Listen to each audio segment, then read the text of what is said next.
So this is going to be the first video that we have where we start talking about differentiation and derivatives. And we're going to start out with talking about finding the slope and equation of the tangent line. Okay, so we have already talked about the slope of the tangent line is essentially what happens when we take the secant lines and we get closer and closer and closer to the point of tangency, right? So let's just define that then.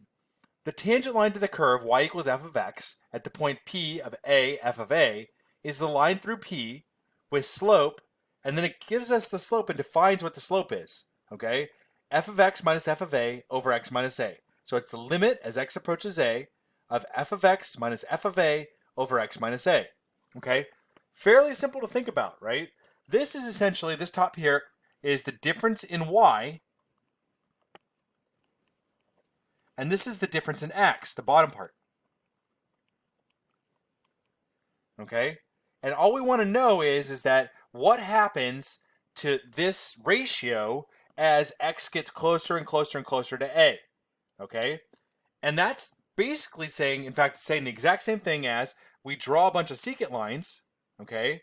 Right? Like we got this first secant line, its slope is close to the tangent line, okay? Then we draw the point closer to our point P, right? Okay? And our secant line slope gets closer to the slope of the tangent line. And then we get even closer, and now we're almost on top of the tangent line, okay? So that's essentially what's happening. We're moving our x value closer and closer and closer to a, okay, right? And that is going to end up giving us our slope, all right?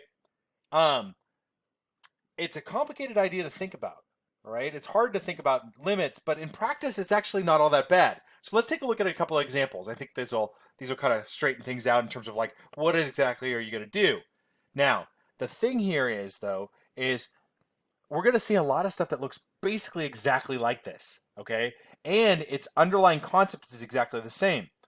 If what you want to do is you want to make it easier on yourself and not have to memorize 1,000 different things that you have to do, quote unquote do, then let's try and understand the underpinning of the math, right?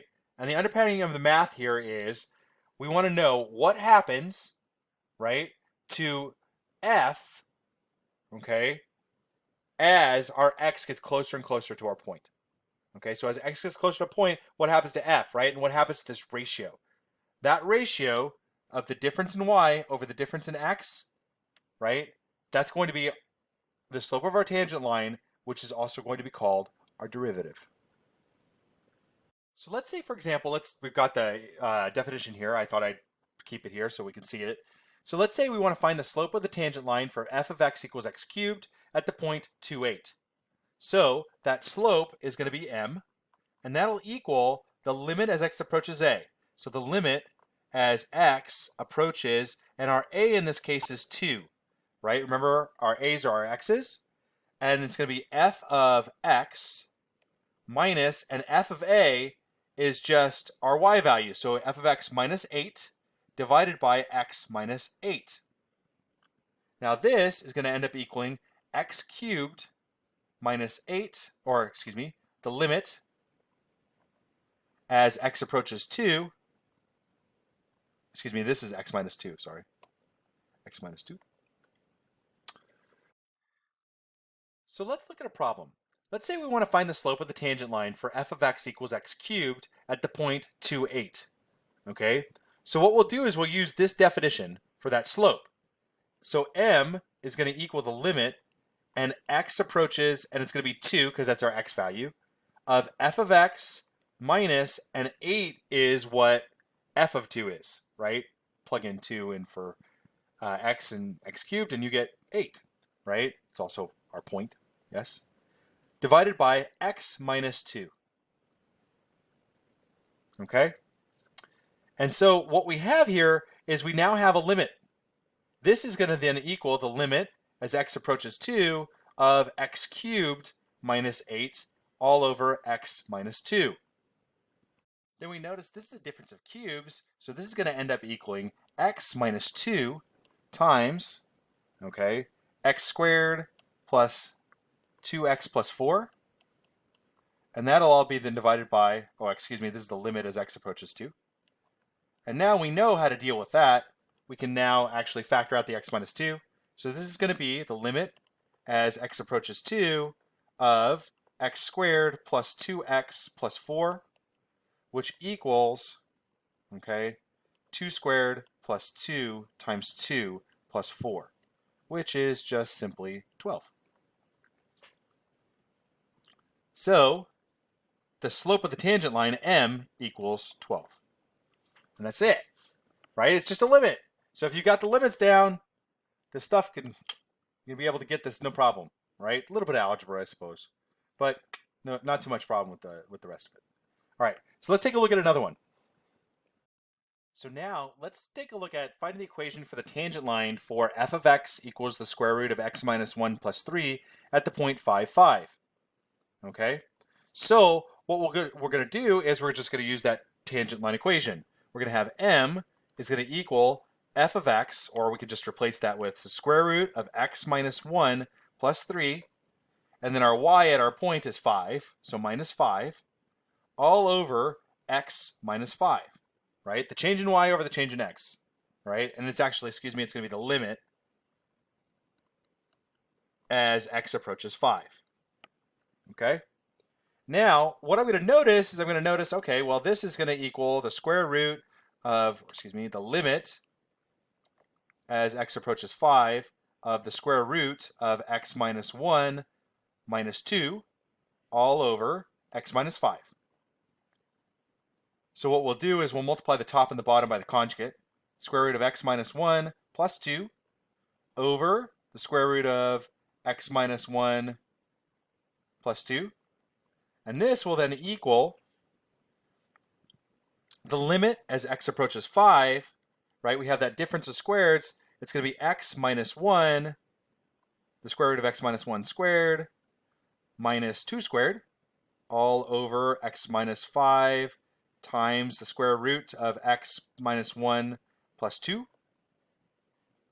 And that's going to then equal the limit as x approaches 5 of, well, x minus 5 over x minus 5 times the square root of x minus 1 plus 2.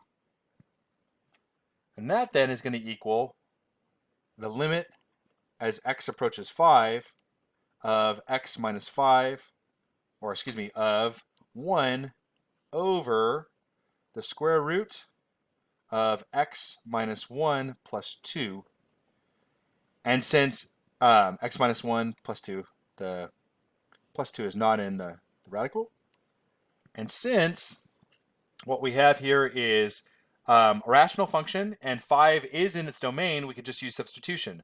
So this will just be 1 over the square root of 5 minus 1 plus 2, which just equals 1 over 4. So that's our slope. M equals 1/4. Now the next part is fairly simple. All we want to do, well, not fairly simple, excuse me. The next part is just to find the line. So remember, to find the line, we can use the point slope form, okay? And which is y minus y1 equals m times x minus x1, okay? And we know what m is, and we know what x1 and y1 are, so we get y minus 5 equals 1/4 times x minus 5.